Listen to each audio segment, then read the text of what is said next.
Good set of numbers delivered by Tata Steel in the third quarter. No complaints really. Revenues grew by 11.5%, and I think the cherry on the top was also the fact that they posted the highest ever quarterly EBITDA. That's, I suppose, a little in line with what the other steel companies as well posted. Tata Steel's consolidated EBITDA was 9,540 crore rupees. No surprises for guessing that it was the India business that really led this performance, and that led to a margin expansion of 1,400 basis points at 24.1%. Profit after tax at 3,678 crores.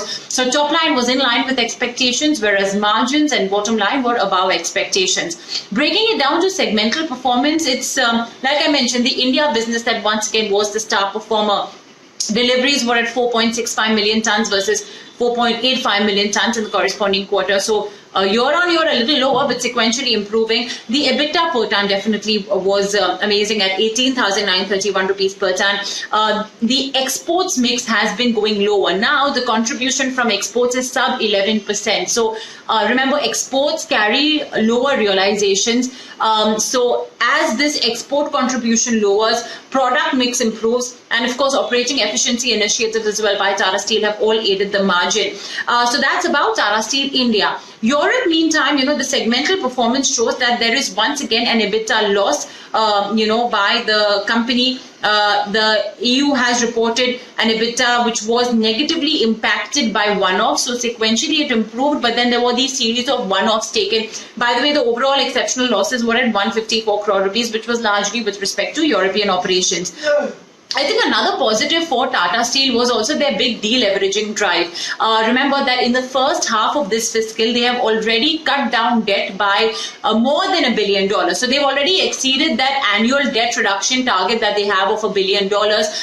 Now, in Q3, they have further deleveraged by more than 10,300 crore rupees. And what's more, they want to continue with this drive. So they have a stated aim of cutting gross debt by 12,000 crores in Q4. I think this also shows the kind of confidence they have in the kind of numbers that the company will post. That's something that's very inspiring. So 12,000 crore rupee gross debt reduction is what we can expect in Q4.